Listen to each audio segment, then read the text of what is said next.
To add the Temu URL with icon on desktop and taskbar using Microsoft Edge browser, navigate to the Temu website.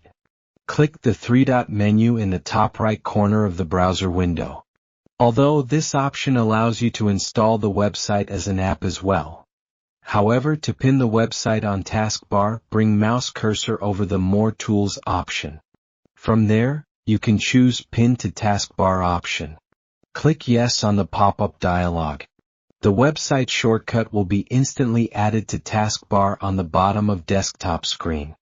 To add Temu page link as desktop shortcut, resize the Edge browser to make your desktop visible. Then drag the security icon in address bar and drop it on your desktop. Discover dozro.com for free courses on graphic design, video editing, browser tips, computer tricks, and website creation. You'll also find an impressive range of products, most priced under $20. Don't forget to like the video and subscribe to the Dozro channel.